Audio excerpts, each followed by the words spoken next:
our efforts have kind of been pretty wide ranging, working in close collaboration with the provinces and territories and First Nations, and really taking kind of a whole of government approach at multiple levels, and making sure that people have the means to get through this.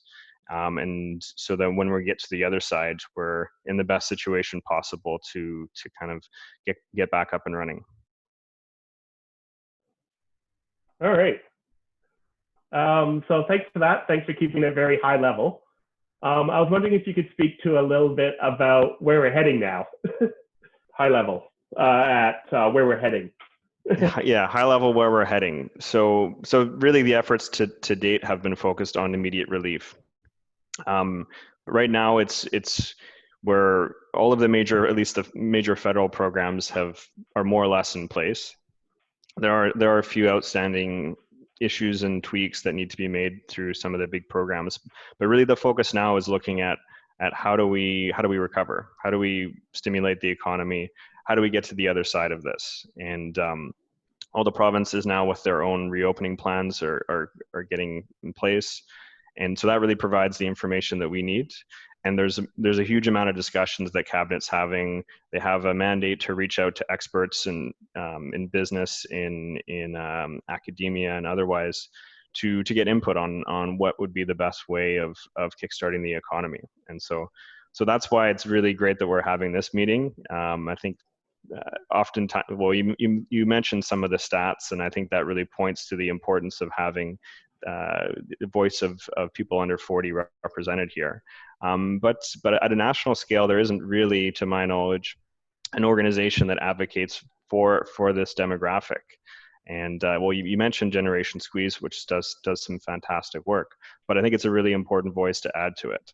So that's kind of, those are the discussions that are happening in the next little while, and pretty soon it'll be bringing those programs into place, and that'll probably require meetings with Parliament and passing new spending, and then that'll probably happen more in a few months from now.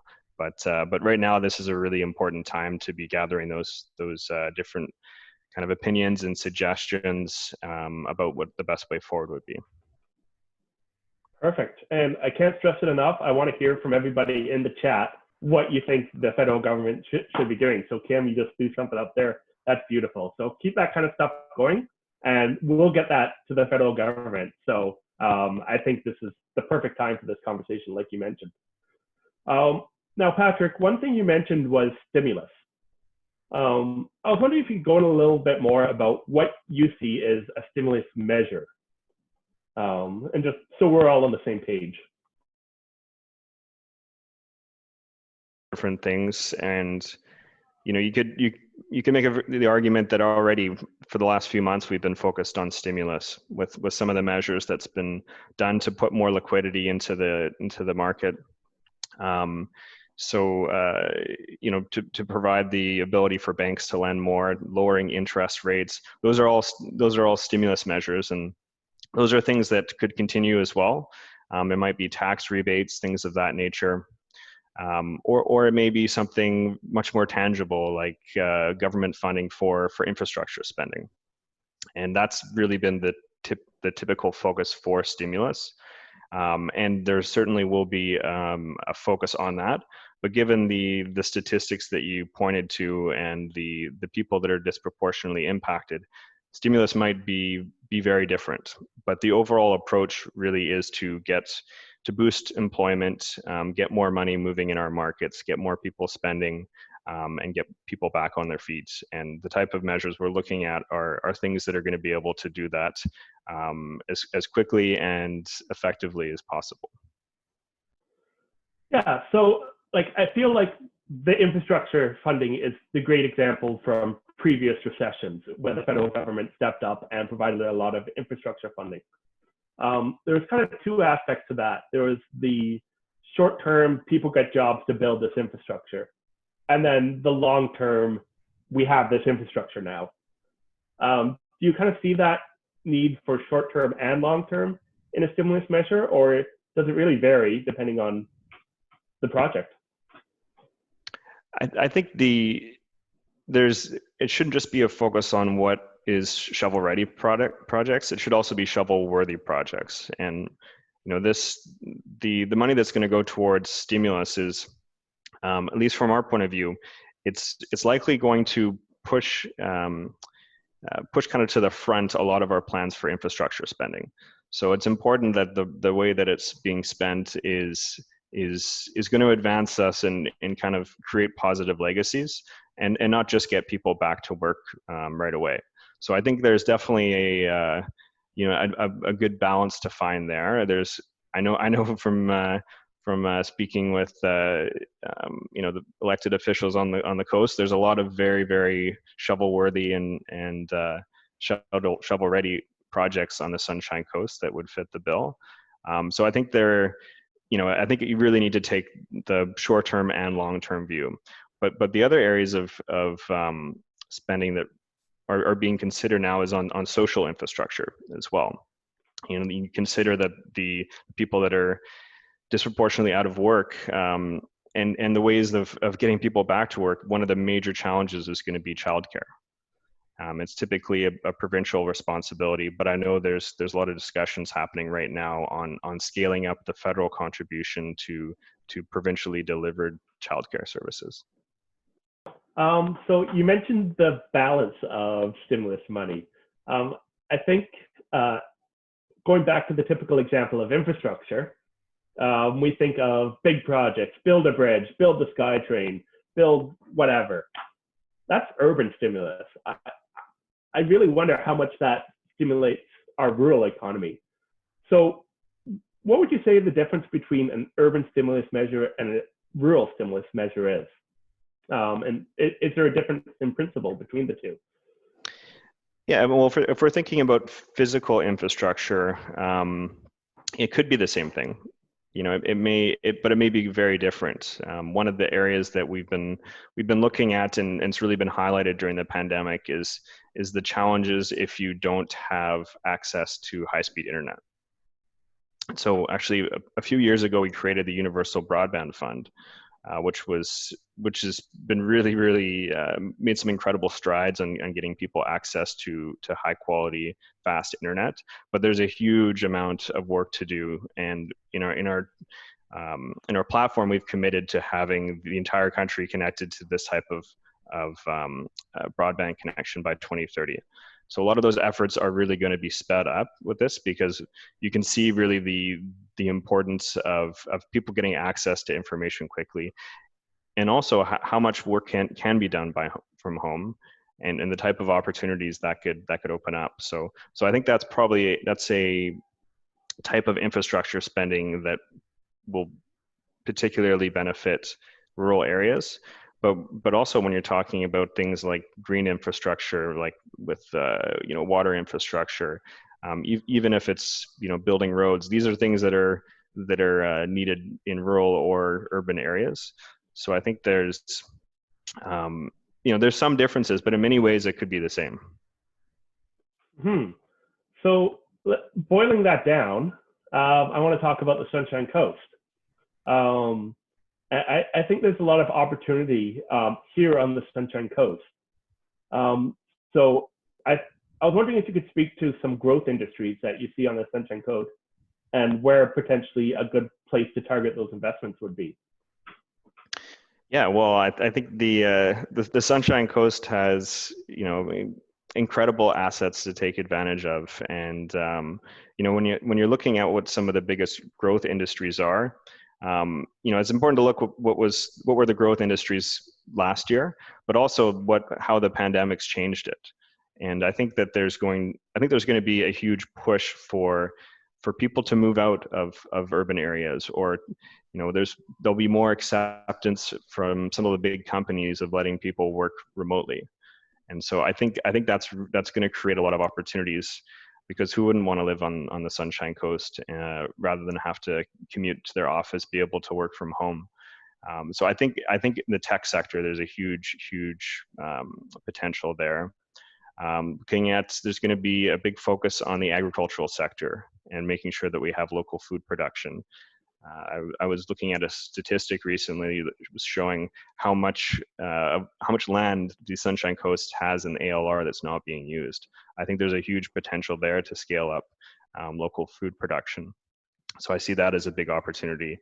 I mean, the other area, this is already, as I understand it, about a $250 million a year industry in the informal cannabis industry.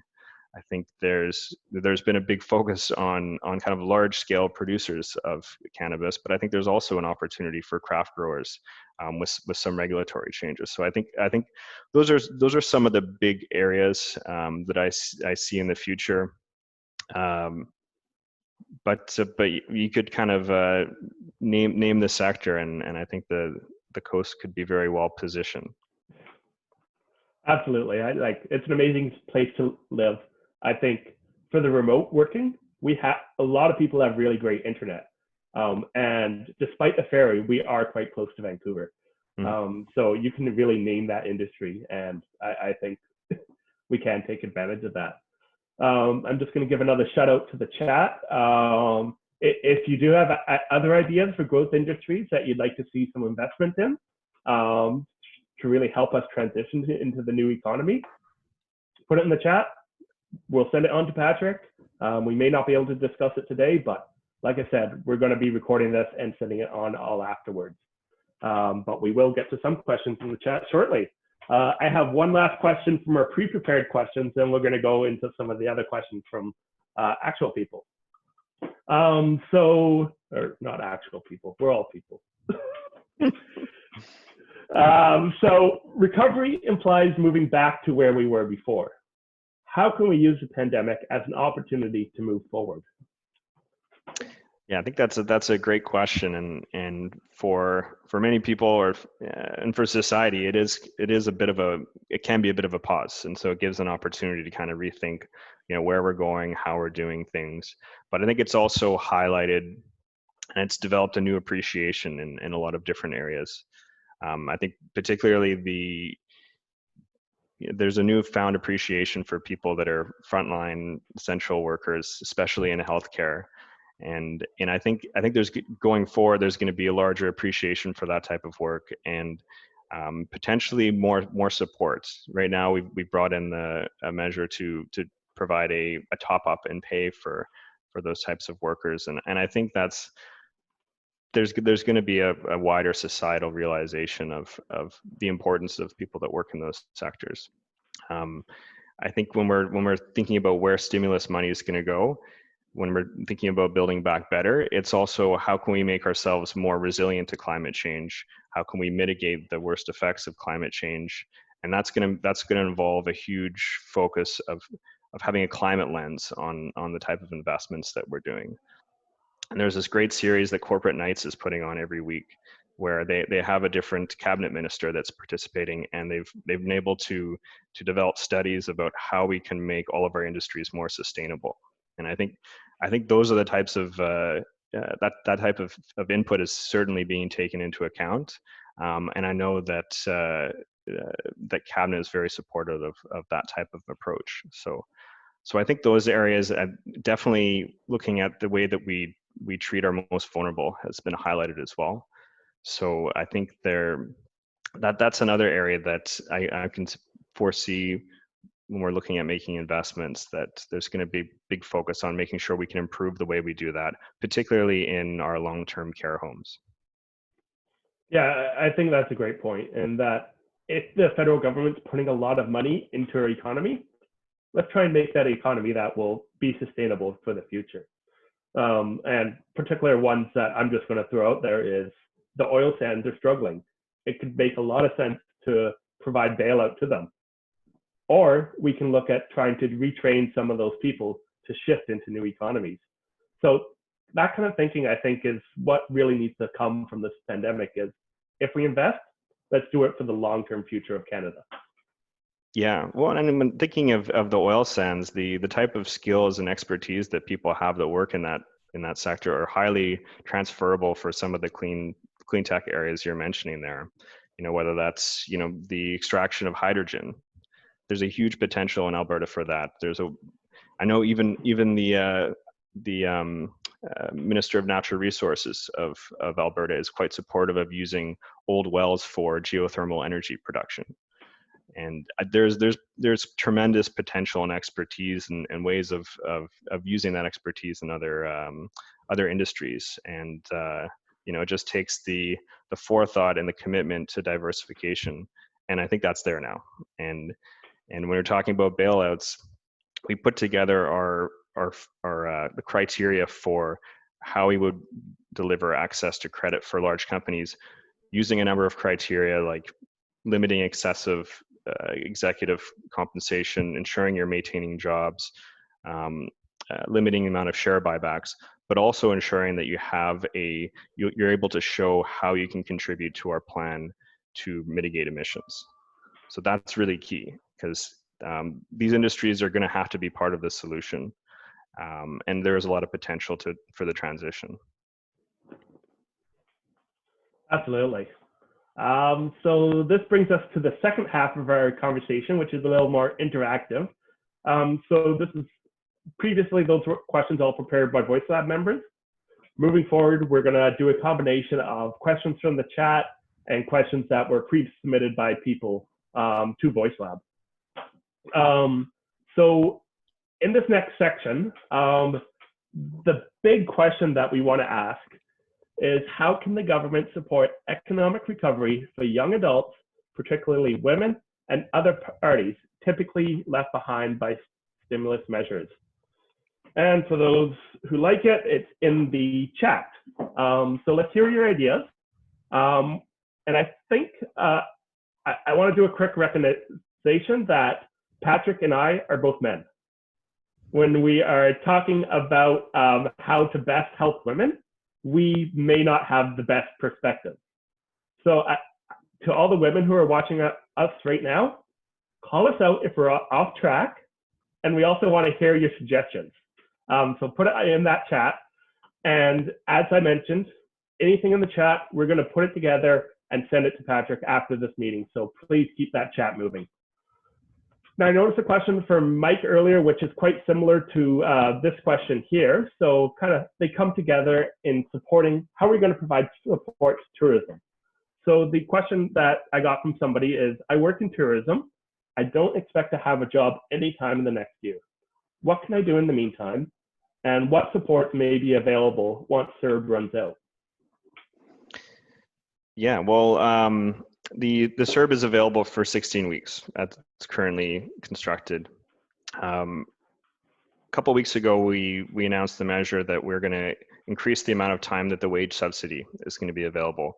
So our main focus is being able to transition people from the CERB to the wage subsidy as a way of kind of getting people reintegrated into the economy.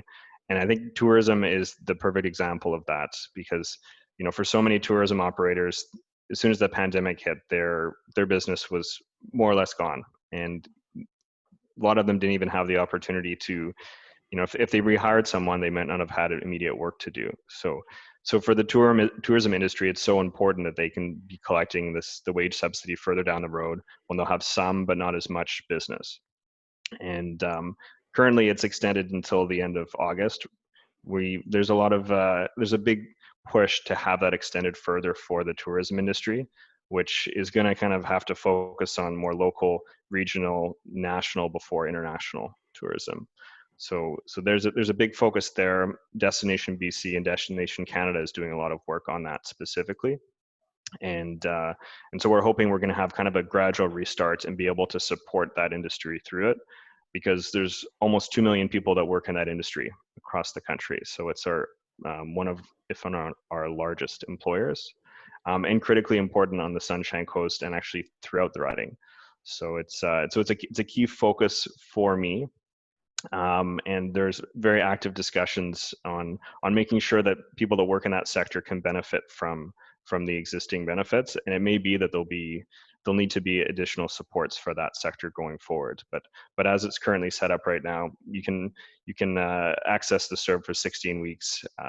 But if need be, and just like everything else, it's kind of a day by day, week by week analysis of what's needed, and we're going to make sure that the people that work in these important industries have the supports to get through the pandemic. Okay. So one suggestion that I got that's quite related to that, I think, is retraining. So some people may look at this opportunity where they don't see the job prospects improving at all within the next year. And this is a different question that I'm just chucking in here. This person would really like to see some retraining opportunities for those people who may not have those job prospects. And honestly, I think it's a great opportunity to learn right now. Absolutely. And if you're in a low-paying industry, maybe it's time to take that training, step it up, and be able to earn that higher income with that little bit of training over the next year or so. That's a fantastic point. And I know a lot of, well, whether you're a elementary school, high school, or university, there's so much of the curriculum's been able to move online. There's incredible resources that are available online for, to get trained in different areas. And this, for many people, is a time where they have some more, they have the ability to enroll in those classes. So I think that's a fantastic idea. Yeah, the part about the online education, I'm wondering if some of the schools can offer surge capacity. Since they are going primarily online, what's the difference between offering a class for 50 people versus 500 people? If we provide that capacity, lower the barriers for people to get back into the school, I think that could be a huge opportunity. Yeah, absolutely. So continuing on the tourism track, because I'm seeing a couple of questions about it in the chat. You kind of mentioned about providing further supports to the tourism industry, but I think here on the coast, it's much more than just direct tourism. It's the restaurants, it's the spas, it's the cleaners, it's everyone associated with the tourism. But the challenge here is that unlike construction jobs, where you can provide a government contract to build a bridge, that's great. The government doesn't buy tourism. So how can the government stimulate something like the tourism economy? Because they're not direct customers of the tourism economy. People are. Mm-hmm. Yeah, well, there's been a really interesting example out of New Zealand where there's a proposal to limit the work week to 4 days to give people more of an opportunity to travel and to stimulate the tourism sector. So I think that was a really interesting example out there. But there is government spending that supports the tourism sector, whether that's through Destination BC, Destination Canada. There's a lot of funding that goes towards marketing through the DMOs that has a huge impact. Part of it could be supporting the development of different tourism experiences. So there's the Canadian Experiences Fund that's administered by Western Economic Diversification. That's a really interesting example, and I know there's been some funding for different Aboriginal tourism experiences and actually a ski touring hut in Whistler. So there's some supports that are available there. Partially, it's also just lowering the cost of doing business. And at the federal level, we dropped the small business tax rate a couple years ago, and that had a big impact. But there are other ways, whether it's limiting our credit card fees, whether that's otherwise supporting small businesses through lower fees or less red tape. There's a lot of ways that can be done. But some of the sectors you mentioned there, the retail or the restaurant sector, they're in a very, very challenging bind. It's very difficult to operate a restaurant when you're limited to a certain level of capacity, and that level of capacity is below your break-even rate. And for that reason, as I understand it, there's only been about 10% of restaurants that have opened up since the restart plan in BC have allowed it. So it's going to be a huge challenge, and it's going to take some very creative efforts for businesses to get through that. Whether that's retooling with online and delivery, it's a big challenge for sure. Yeah, I feel like a lot of those supports are kind of tertiary. You can support a large organization that kind of trickles down, or provide a tax relief that hopefully provides some benefit, but you can't just directly stimulate the tourism industry like you can the construction. You can't create that big project that directly gets those jobs. So it is a challenge. And if anyone has any other further creative ideas, I think, Patrick, you were starting to touch on some of those ones like the credit cards and the delivery. What else can the federal government do for the tourism industry? Love to see it in the chat. And again, anything, we want to feed ideas up through the food chain. So of the federal government. So keep those ideas coming. I'm liking what I'm seeing in the chat so far. And I am going to go to a direct question from the chat from Joey Bell. There are many engineers and programmers already working remotely from the Sunshine Coast. Given the current circumstances, many more companies are moving their employees online and distributed. How can we make the coast a hub for distributed tech workers?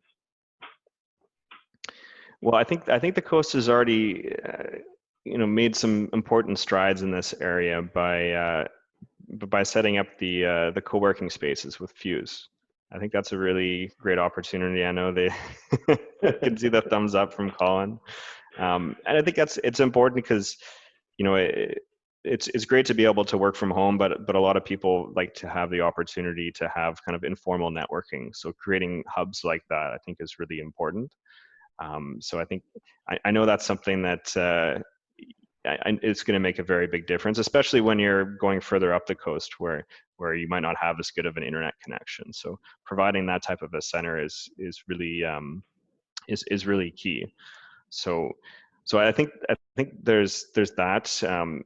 When we're talking about our universal broadband fund, that's something that, I mean, the coast has pretty good internet, but when you're talking about other rural areas, there's opportunities there to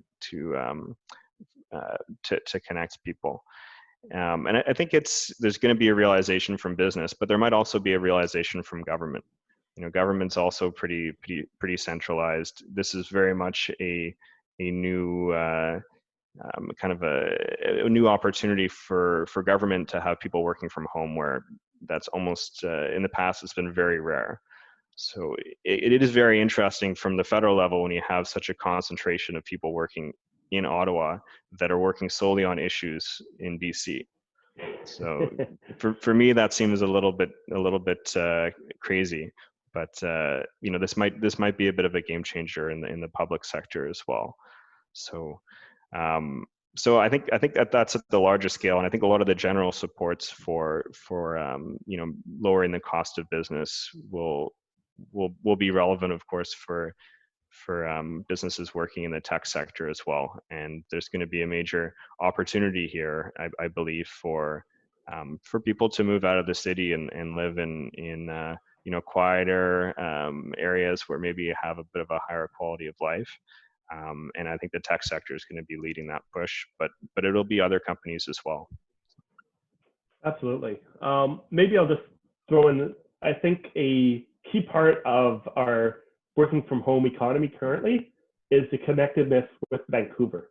A lot of people don't work solely from home. They work, say, 1 day a week in Vancouver, or they need to spend 1 week in California, or they need that connectivity to Vancouver and the larger market. So I think one thing that we could possibly do is invest in better transportation links to Vancouver and beyond. So that's stuff like the hourly ferry service that's been talked about a lot here on the coast. It's potentially a passenger ferry service. It's better air connectedness. I think investing in that connection to Vancouver and beyond could be really critical with stimulating that economy.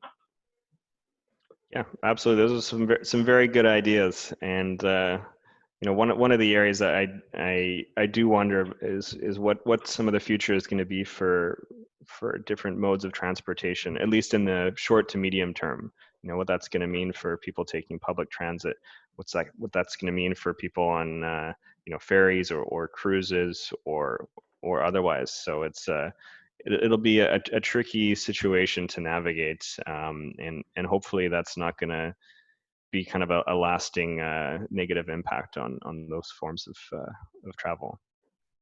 Yeah, and just kind of aside, I'm kind of excited to see how our transportation patterns change. Like you said, if more people are working from home, our highways need to be smaller. Like I think of when I lived in Toronto, I got the massive 12 lanes of the 401. If we don't need to expand that any further, I think that's a really good thing. So it's really interesting to see how our transportation patterns may change after the pandemic.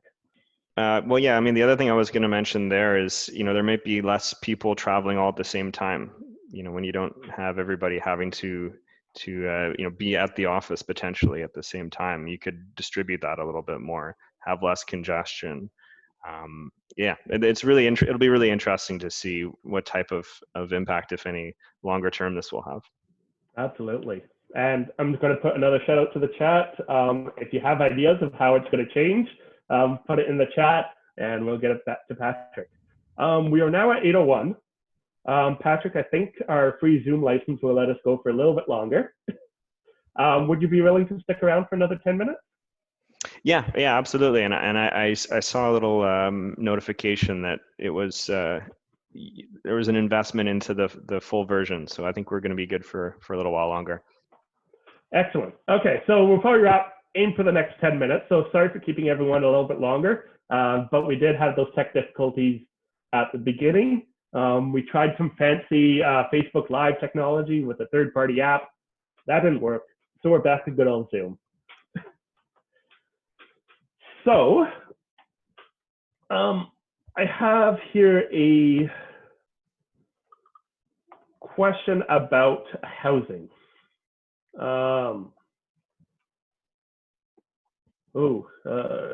I lost it.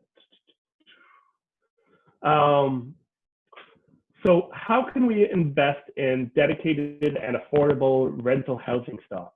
I think that's something really important to our demographic, that we're struggling to be able to find homes. So do you see an investment in housing playing a role in our recovery?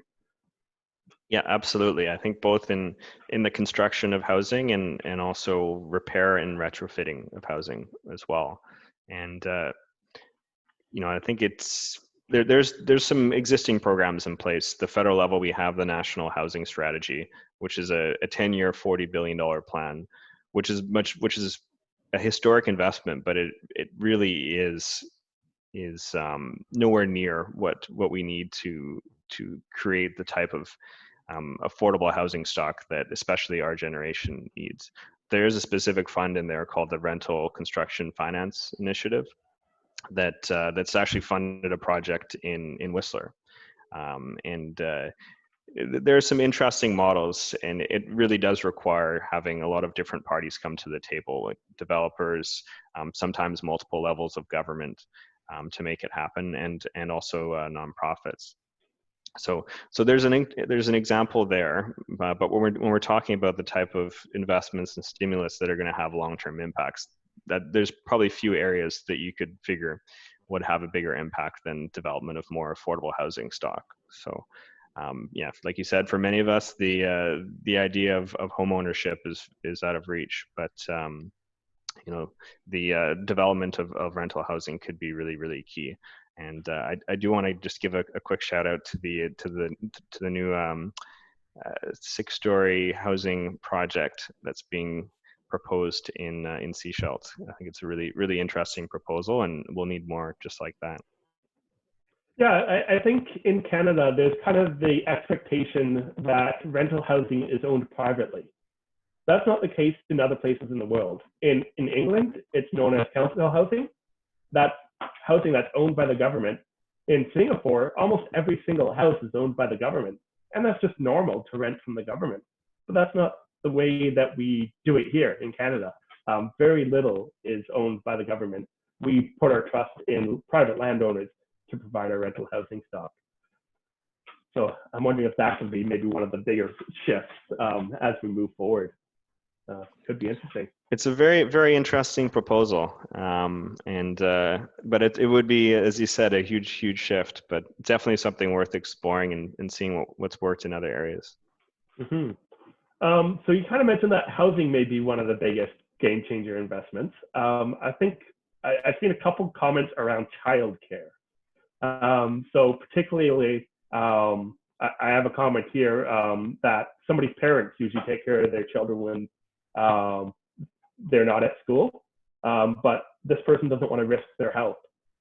So they're pushing for something like a universal childcare or more daycare spots to provide for them while they are dealing with the pandemic in the short term. Do you have any thoughts on that?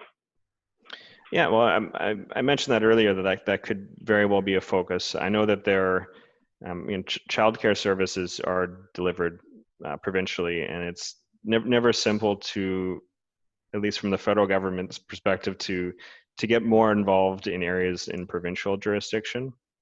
With that said, there was a huge increase in the amount that the federal government transferred to the province to do that in the last government. And I know there's discussions happening right now of how the federal government could get even more involved. But when you're looking at where investments can be made and where that could best be placed to get the most amount of people back to work, that would certainly be an area. And I know the provincial government's very supportive of this as well. They have their plan to, I think it's what, $10 a day daycare plan. I think they put a target by 2030. That's a really important target to meet. And I know this is something that the federal government is quite interested in seeing where we can get more involved in. And that's something that Minister Hussein is quite focused on. Perfect. Now I'm going to have a comment from Ryan, who's been moderating some of these questions. I'm going to let him skip the line, and his vote is to bring back city plazas. I have another question that we received earlier, is how can we create more space for social distancing?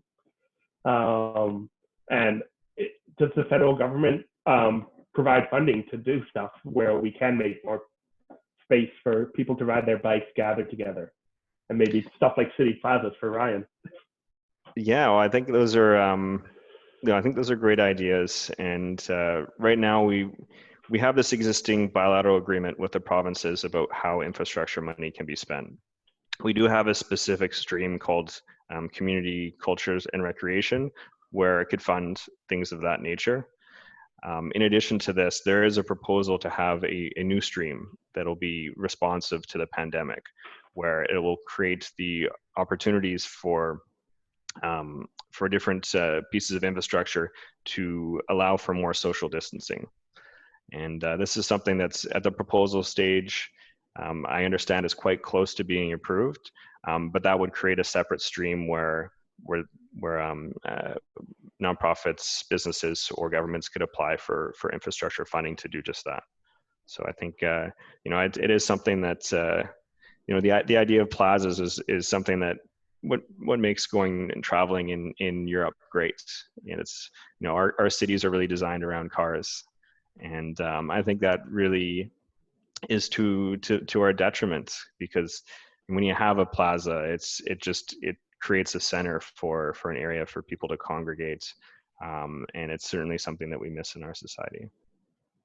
Yeah, I think that's something that's definitely missing from Sechelt. I look to nearby Whistler. I think the Olympic Plaza, the Village Stroll, where it's a public space where people collect, and I think providing safe spaces to do that is great. And I'm excited that the federal government's already thinking of that, and they've already shifted some of that infrastructure proposals towards that. It's interesting because a lot of the provinces want the infrastructure funding to go to building roads. We want this infrastructure funding to go more towards funding things like active transportation. And so there's a level of negotiation that's happening right now, but that's certainly the focus that we're looking for. Perfect. So it is now 8:09. I promised another 10 minutes, so I'm going to wrap it up. While everyone's still on session, if there's anything we missed, please get it out there now, and we can pass it on to Patrick afterwards. Patrick, thank you so much for joining us. Thank you for putting up with our tech issues. We tried something, it didn't work, but we're still together. Well, thanks so much for having me on, Matt, and thanks for the patience and the ingenuity to work around some of the challenges here. And I really appreciate that, and I really appreciate the ideas that I've heard here. Please keep them coming. I think when we're talking about recovery measures, getting young people's voice to the table is really, really key. So I'd be happy to do this again, and yeah, maybe have just more of an opportunity to listen to some of your membership and some of the great ideas that you have. Absolutely. Thanks so much. And I just want to give one last shout out to our VoiceLab. So this was our first Thought Leaders Dialogue. So a bit of a newer event for us. Traditionally, we host the VoiceLab Social. So the VoiceLab Social is going to happen next Sunday, or 2 weeks today, Sunday, June 7th. We're going to have a topic that is connecting despite COVID, where we think in fresh ways how to engage our lives socially and come together safely and in good spirits. This conversation will focus on the future we want to see after COVID and what we can do now to make that a reality for our coast. VoiceLab is always looking to help plan and promote community events, and we love to hear what's going on in the community. So please reach out to us, get in touch. We're on Facebook, Instagram, Twitter. Great ways to reach us there. So stay tuned. Check out our Facebook for our next VoiceLab Social, where everyone gets to chat, and it's not just two of us at the top of the Zoom call. So that'll be great. It'll be 7 p.m. Sunday, June 7th. It'll be on Zoom. So we hope you can join us, and thank you, everyone.